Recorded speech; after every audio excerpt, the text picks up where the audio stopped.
I have in my hand the review of the economy 2018 laid in this Parliament as a budget document in 2018 October, Madam Speaker, when the 2019 budget was presented.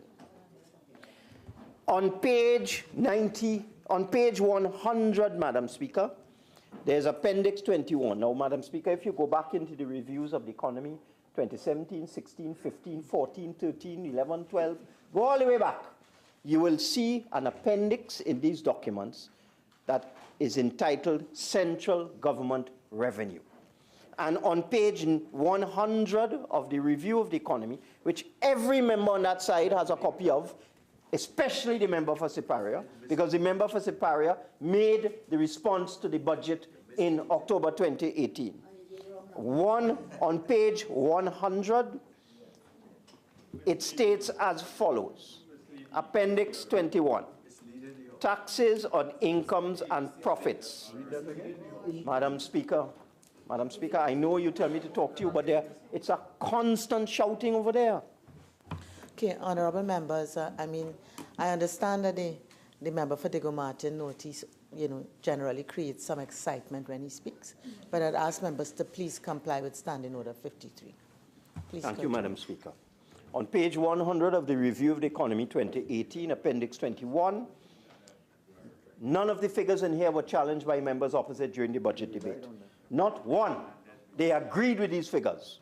And on page 100, it states taxes on incomes and profit, companies, please be quiet, oil companies. Madam Speaker, come on. This is ridiculous. Members, we understand how we make interruptions, and therefore any member who wishes to make an interruption will do it in the proper way. Other than that, and ask members, please, they would have an opportunity to contribute to this debate in the right time. Minister of Finance. Thank you, Madam Speaker. I will ask for injury time. Taxes on incomes and profits, oil companies. In the year 2014, the taxes from oil companies, $16.969 billion, Madam Speaker, which can easily be rounded off to $17 billion. So the taxes received on incomes and profits from oil companies in the year 2014 was $17 billion, 16.969.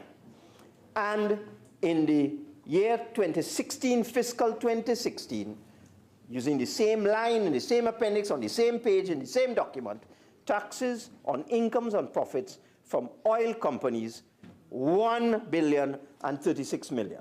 So this is a published document, Madam Speaker. So in 2014, under the previous government, they received $17 billion in taxes from oil companies, and in 2016, this government received $1 billion from oil companies. A drop of $16 billion, Madam Speaker. And if I go to the presentation made by the Honorable Prime Minister, which is the subject of this debate, and I go to the particular slide where the Honorable Prime Minister pointed out what the situation was, it says energy tax revenue. Only a illiterate school child would not understand the meaning of these letters. TAX. It says energy tax revenue. And this is a slide which says, Madam Speaker,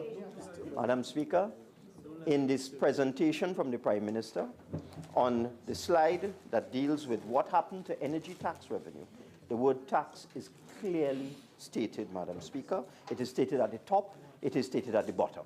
And the Prime Minister said that tax revenue from the energy sector dropped from 17 billion to 1 billion. And I have just shown the source document. It's also in the estimates of revenue, another budget document that we lay in this House. So it is a fact that tax from oil companies dropped from 17 billion to $1 billion from 2014 to 2016. That is a fact. Undisputed fact. And members opposite and their friends keep going out there making mischief with these numbers.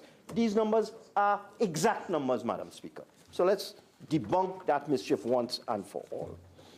And And what they've done, Madam Speaker, they are so mischievous that what they do is they use the total revenue from the energy sector, which is royalties, taxes, levy, business, petroleum levy, business levy, green fund, petroleum impost, a whole range of revenue streams. That is the one they refer to.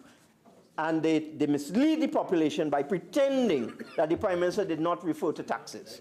And when you go to that, the situation is even worse.